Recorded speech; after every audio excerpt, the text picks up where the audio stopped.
Radhe Radhe. So guys, welcome back to my YouTube channel. हम वापस आ चुके हैं एक और नई वीडियो के साथ। आज हम आपके साथ भैया दूज का लुक शेयर कर रहे हैं। ये देखिए हमारे कान्हा जी का भैया दूज। उनकी प्राण प्रतिष्ठा कैसे करें, रोज की सेवा पूजा कैसे करें, इसके अलावा हर कष्ट कलह क्लेश संकट से मुक्ति के लिए भगवान श्री कृष्ण के मंत्र के बारे में बताऊंगी। कई लोग अपने घर पर देवी देवताओं की पूजा के अलावा लड्डू पकड़े हुए भगवान श्री कृष्ण के बाल स्वरूप की भी पूजा करते हैं, जिन्हें लड्डू गोपाल कहा जाता है। लड्डू गोपाल की पूजा से घर में सभी परेशानियां दूर हो सकती हैं। इससे संतान सुख, संतान के उत्तम भविष्य, घर में सुख शांति, धन धान्य की कमी नहीं रहती है।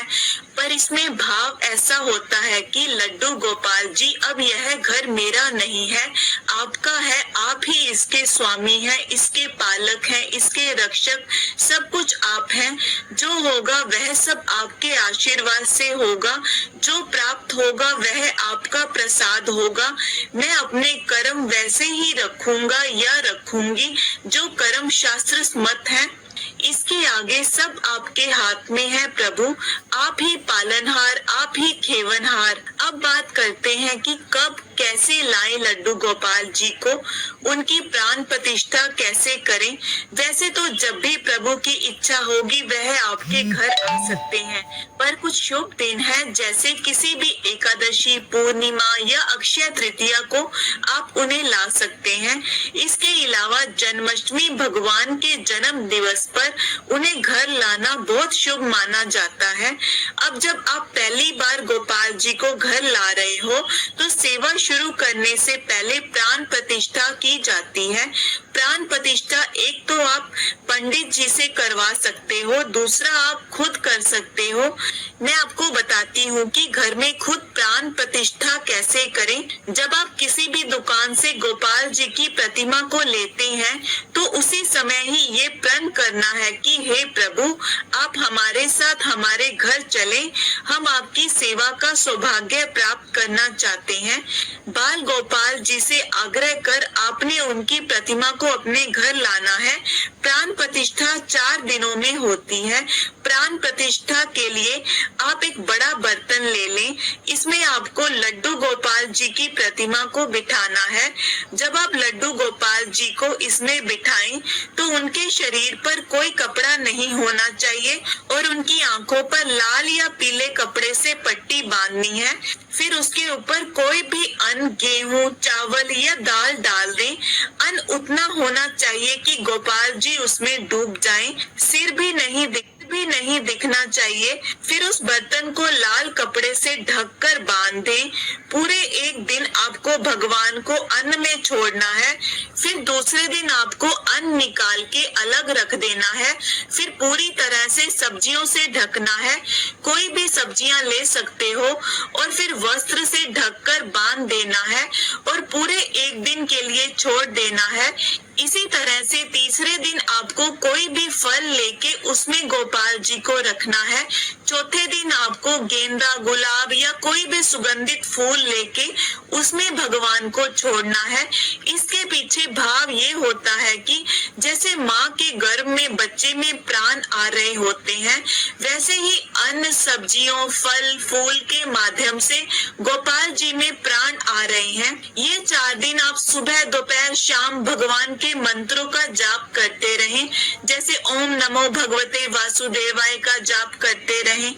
5वें दिन आपको ब्रह्म मुहूर्त में 4 से 6 बजे के बीच उठकर उनको फूलों से निकालें, उन्हें एक पात्र में बिठा लें। भगवान का कोई भजन या मंत्र बोलते रहें, जैसे हरे राम राम राम हरे हरे, हरे कृष्ण कृष्ण कृष्ण हरे हरे। फिर उन्हें पंचामृत से स्नान करवाएं, पहले दूध से, फिर दही से, फिर घी से, फिर बुरा शक्कर से, फिर शहद से और फिर गंगा जल से करवाएं। फिर दूसरे पात्र में बिठा दें। पंचामृत से स्नान करवाने के बाद उन उनकी आंखों की पट्टी खोल दें और उनके सामने शीशा रखें। शीशे के सामने ही उनकी आंखों की पूरी पट्टी खोलनी है ताकि उनके अंदर जो भाव आया है, शक्ति आई है, वो बाहर ना निकले, उनके अंदर ही समा जाए। फिर उन्हें बड़े प्रेम से शुद्ध जल में गुलाब जल मिला के स्नान करवाएं। शंख से स्नान करवाना बहुत अच्छा होगा। फिर धीरे धीरे प्रेम भाव से साफ टॉवल से उन्हें पोंछें, नए कपड़े पहनाएं, फिर उनका पूरा श्रृंगार करें, माला पहनाएं, मुकुट पहनाएं, या तो मुकुट पर मोर पंख लगा हो या जहां उनकी स्थापना करेंगे वहां उनके पास भी रख सकते हैं। ध्यान रखें कि मोर पंख के ऊपर का भाग कटा हुआ ना हो। इत्र लगाएं, चंदन का तिलक लगाएं, कंगन, कान की बाली पहनाएं, आंखों में काजल लगाएं, कान के पीछे भी काजल लगा दें, बांसुरी उनके हाथ में दें। श्रृंगार के बाद आप उन्हें फिर से शीशा दिखाएं, फिर मंदिर में उन्हें उनके सिंहासन पर बैठाएं, घी का दीपक जलाएं, फिर बाल गोपाल जी की पूजा से पहले गणेश जी की पूजा करें। गणेश जी की धूप, दीप, फल, फूल, मिठाई, दुर्वा आदि से पूजा करें। गणेश जी के भोग में तुलसी दल ना डालें। फिर गोपाल जी की पूजा करें, धूप, दीप, फल, फूल, मिठाई से पूजा करें, पंजीरी का भोग लगाएं। उनके भोग में तुलसी दल जरूर शामिल करें क्योंकि लड्डू गोपाल जी तुलसी दल के बिना भोग स्वीकार नहीं करते हैं। तुलसी दल डाल के ही पानी उनके लिए रखें। गणेश जी की पूजा के समय ओम गण गणपताय नमः मंत्र का उच्चारण करते रहें। गोपाल जी की पूजा के समय ओम बाल गोपालाय नमः मंत्र का उच्चारण करते रहें। 4 दिन जिस अनाज, सब्जियों, फलों में रखा था उनका दान कर दें। थोड़े फल घर में प्रसाद की तरह सब ग्रहण करें। फूलों का विसर्जन करें। स्थापना वाले दिन घर के मंदिर को अच्छे से सजाएं। इस दिन आप चाहे तो भजन, कीर्तन, हवन या सत्यनारायण की कथा करवा सकते हैं।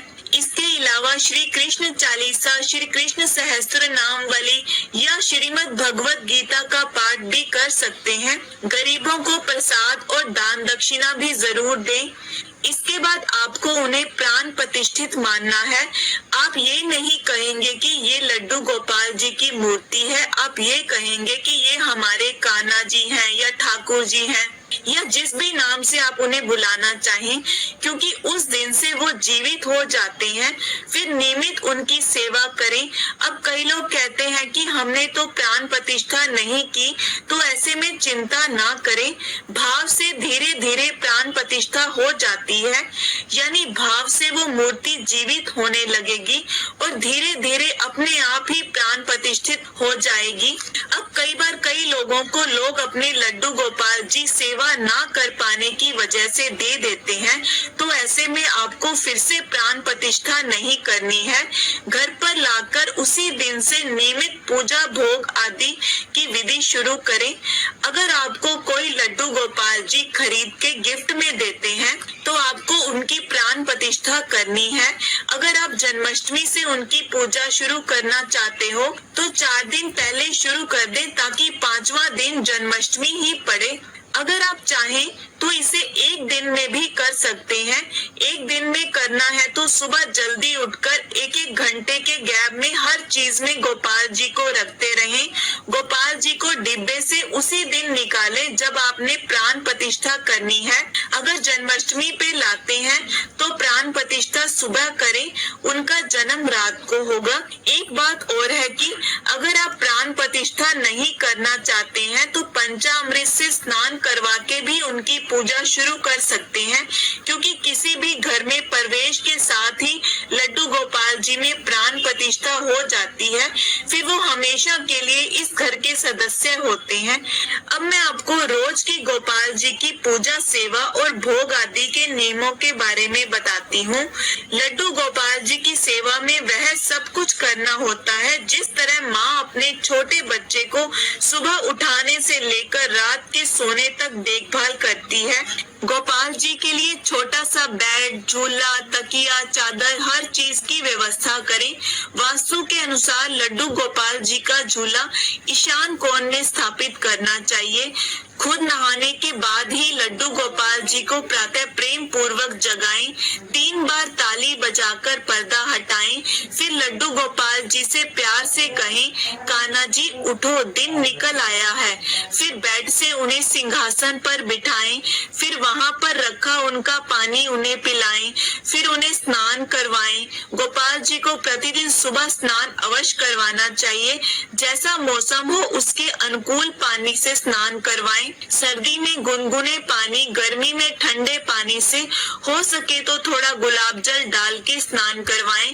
पानी में गंगा जल मिला के भी स्नान करवा सकते हैं। शंख से स्नान करवाएं। गर्मी में गोपाल जी को 2-3 बार स्नान करवाएं।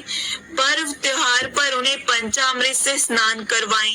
रोज उन्हें धुले हुए कपड़े पहनाएं। उन्हें दिन के अनुसार अलग अलग रंगों के कपड़े भी पहनाए जा सकते हैं, जैसे सोमवार को सफेद, मंगलवार को लाल, बुधवार को हरा, गुरुवार को पीला, शुक्रवार को लाल, शनिवार को नीला और रविवार को नारंगी रंग के कपड़े। उन्हें कपड़े भी मौसम के अनुसार ही पहनाएं। सर्दियों में गर्म कपड़े, गर्मियों में हल्के सूती कपड़े। उन्हें इनर वियर भी जरूर पहनाएं।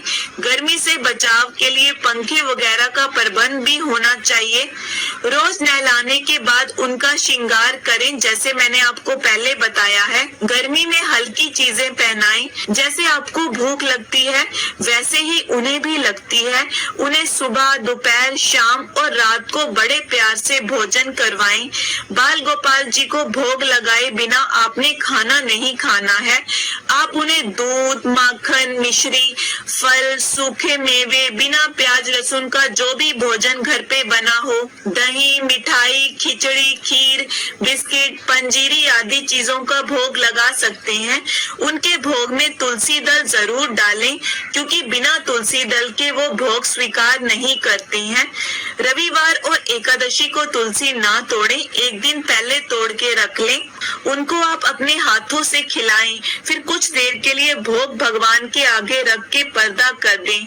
फिर उन्हें भोग लगाने के बाद उस भोजन को सारे भोजन में मिला दें और फिर ये प्रसाद बन जाएगा। पहले वाला पानी हटा के उनके लिए रोज नया पानी तुलसी के पत्ते डाल के रखें। पहले वाला पानी आप पी सकते हो। गर्मियों में पानी मिट्टी के बर्तन में रखें ताकि ठंडा रहे। उन्हें गर्मियों में जूस, मैंगो शेक, नारियल पानी आदि ठंडी चीजों का भोग लगाएं। सुबह शाम दीपक जला के उनकी आरती करें। दोपहर के भोजन के बाद भी गोपाल जी को बहुत प्यार से सुला दें और पर्दे आगे कर दें। फिर थोड़ी देर बाद बहुत प्यार से उठाएं। प्रतिदिन रात को भी एक छोटे बच्चे की तरह बहुत प्रेम से उनको बेड पर सुलाएं। रात के समय कपड़े बदल कर सुलाएं। उन्हें प्यार से थपथपाएं, लोरी सुनाएं। सुलाने के बाद पर्दे आगे कर दें। उनको सुलाने के बाद ही खुद सोएं। लड्डू गोपाल जी से कोई ना कोई नाता अवश्य कायम करें, चाहे वह भाई, पुत्र, मित्र, गुरु आदि कोई भी क्यों ना हो। जो भी नाता लड्डू गोपाल जी से बनाएं, उसको प्रेम और निष्ठा से निभाएं। लड्डू गोपाल जी को कोई प्यारा सा नाम अवश्य दें, उसी नाम से प्रेम के साथ पुकारें। लड्डू गोपाल जी बालक हैं, उन्हें खिलौने बहुत प्रिय हैं, जैसे हर बालक को होते हैं। उनके लिए खिलौने लाएं, उनके साथ खेलें। समय समय पर लड्डू गोपाल जी को बाहर घुमाने अवश्य ले जाएं। घर में कोई सात्विक खाने की वस्तु आए, पहले उसमें से लड्डू गोपाल जी का हिस्सा जरूर रखें। अगर आपके घर में बाल गोपाल है तो पूरी कोशिश करें कि घर में कोई मांस मदिरा का सेवन ना करें। अगर ऐसा ना हो सके तो पहले रसोई साफ करके लड्डू गोपाल जी का भोग बना के उन्हें लगाएं। फिर आपको रसोई में जो बनाना हो वो आप बनाएं। जो उनकी सेवा करते हैं वो खुद इन सब का सेवन ना करें। लड्डू गोपाल जी की रसोई, बेडरूम और ऐसी जगह जहां बाथरूम के सामने दरवाजा खुलता हो वहां स्थापना ना करें। बाल गोपाल जी की पूजा में प्रयोग की जाने वाली सभी सामग्रियों का शुद्ध होना जरूरी है। फूल भी ताजे अर्पित करें। पूजा के बर्तन और मंदिर को हमेशा अच्छे से साफ करें। घर में वाद विवाद ना करें। साफ सफाई का विशेष ध्यान रखें।